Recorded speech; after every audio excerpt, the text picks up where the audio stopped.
The Sea-maiden. Part 1. Celtic Folk Tale.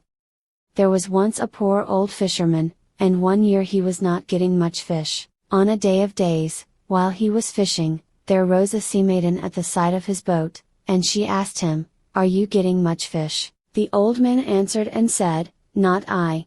"What reward would you give me for sending plenty of fish to you?" "Ach," said the old man, "I have not much to spare." "Will you give me the first son you have?" said she. "I would give ye that, were I to have a son," said he. "Then go home, and remember me when your son is 20 years of age, and you yourself will get plenty of fish after this." Everything happened as the sea-maiden said, and he himself got plenty of fish, but when the end of the 20 years was nearing, the old man was growing more and more sorrowful and heavy-hearted, while he counted each day as it came.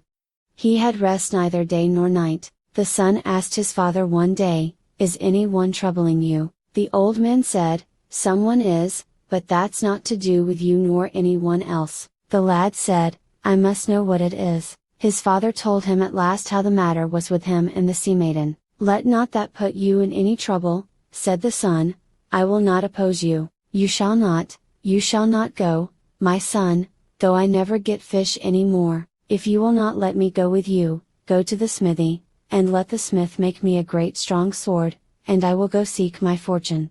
His father went to the smithy, and the smith made a doughty sword for him. His father came home with the sword. The lad grasped it and gave it a shake or two, and it flew into 100 splinters. He asked his father to go to the smithy and get him another sword in which there should be twice as much weight, and so his father did, and so likewise it happened to the next sword. It broke in 2 halves. Back went the old man to the smithy, and the smith made a great sword, "It's like he never made before." "There's thy sword for thee," said the smith, "and the fist must be good that plays this blade." The old man gave the sword to his son, he gave it a shake or two. "This will do," said he, "it's high time now to travel on my way." On the next morning he put a saddle on a black horse that his father had, and he took the world for his pillow. When he went on a bit, he fell in with the carcass of a sheep beside the road, and there were a great black dog, a falcon, and an otter, and they were quarreling over the spoil, so they asked him to divide it for them. He came down off the horse, and he divided the carcass amongst the 3 shares to the dog, 2 shares to the otter, and a share to the falcon. "For this," said the dog, "if swiftness of foot or sharpness of tooth will give thee aid, mind me, and I will be at thy side." Said the otter, "If the swimming of foot on the ground of a pool will loose thee, mind me, and I will be at thy side." Said the falcon, "If hardship comes on thee, where swiftness of wing or crook of a claw will do good, mind me, and I will be at thy side." On this he went onward till he reached a king's house, and he took service to be a herd, and his wages were to be according to the milk of the cattle. He went away with the cattle, and the grazing was but bare. In the evening when he took them home they had not much milk, the place was so bare, and his meat and drink was but spare that night. On the next day he went on further with them, and at last he came to a place exceedingly grassy, in a green glen, of which he never saw the like. But about the time when he should drive the cattle homewards, who should he see coming but a great giant with his sword in his hand? "Hi! Ho, Hogarok," says the giant, "those cattle are mine, they are on my land, and a dead man art thou." "I say not that," says the herd, "there is no knowing, but that may be easier to say than to do."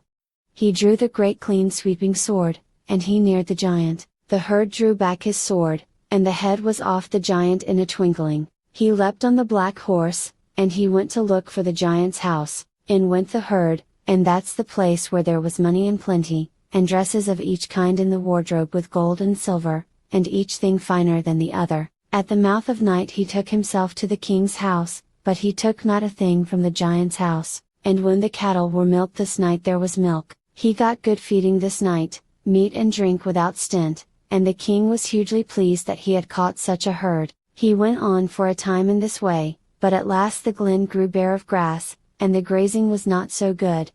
So he thought he would go a little further forward and on the giant's land, and he sees a great park of grass. He returned for the cattle, and he put them into the park.